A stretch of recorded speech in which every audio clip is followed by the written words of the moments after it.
No sunrises, no sunsets, and no seasons to mark the days. Such was the design of the eldest sister, whose insatiable hunger for control bound the kingdom in eternal stillness. She hoarded love and devotion as a dragon hoards treasure.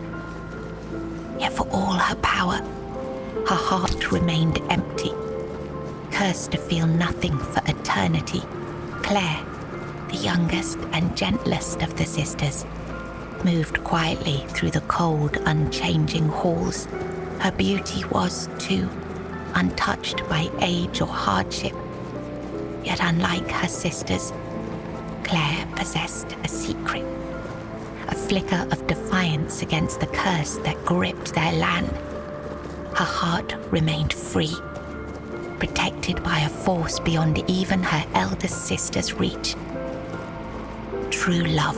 This love bound her to a noble young man named Bors, whose memory was her light in the kingdom's shadow. Though torn apart by dark magic, Claire refused to surrender to despair.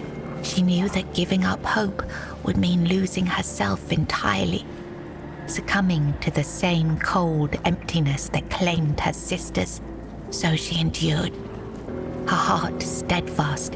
Long ago, there lived a maiden named Claire, fair of face and gentle of heart, cursed by her cruel sister to remain imprisoned in a high tower. Forbidden to step beyond its walls or look out of the window, she spent her days weaving a tapestry of the outside world, a world she could glimpse only through the reflection in an enchanted mirror. Yet Claire dared not lift her eyes from the loom, for the curse was absolute. If she ever stopped her weaving to gaze out the window herself, the fragile thread of her life would snap. One day, the mirror revealed a grand procession on the road below. Among them rode a knight clad in gleaming silver armor, a sapphire cape following behind him.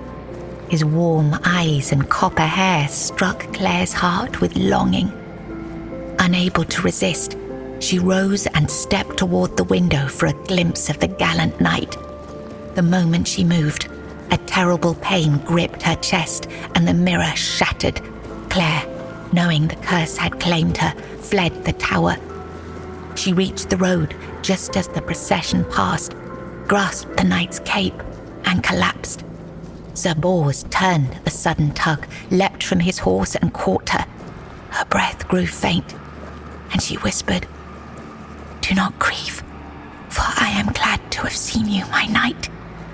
With those words, her spirit departed.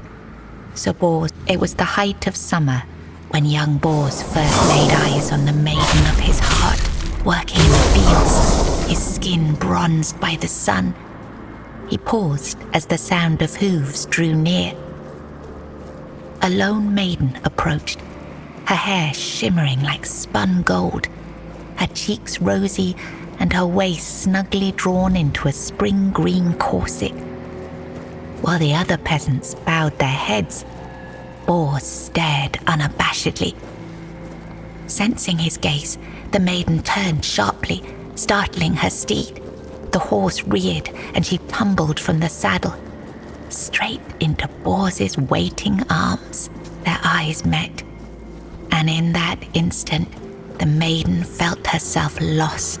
A warmth bloomed upon her cheeks, but a deep foreboding stirred in her stomach, for she knew there would never be another man who could claim her heart so completely. From that day forward, she rode past the fields daily, offering Bors water and sharing quiet moments beneath the shade of a willow tree. In the days of King Sagramor, there lived Bors, a wandering minstrel whose songs were famed for their beauty and sorrow. Among his melodies was one that bore the weight of his heart, the ballad of a lady named Claire. Claire, a noblewoman of unmatched grace, had been betrayed by her jealous sister, who sold her to a rival lord for power. Locked in a distant tower, Her pleas for rescue went unheard. But Bors, who had once sung for her in her father's court and fallen deeply in love, learned of her plight and vowed to save her. He journeyed to the castle where she was held and sang beneath its mist-shrouded walls each night, hoping she might hear him. At last, a faint voice joined his song. Claire, her spirit unbroken despite her captivity, determined, Bors devised a daring plan.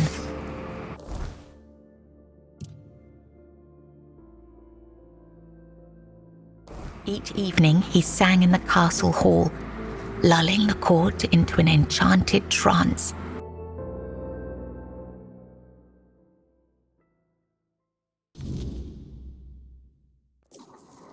When the moment was right, he slipped away to free Claire. Together they fled through shadowed halls, hearts pounding with hope. But as they reached the forest edge, disaster struck. The alarm was raised, and the guards gave chase. Armed only with his lute, Bors faced the guards to protect Claire. In the struggle, he was struck down, his body falling beside his broken lute.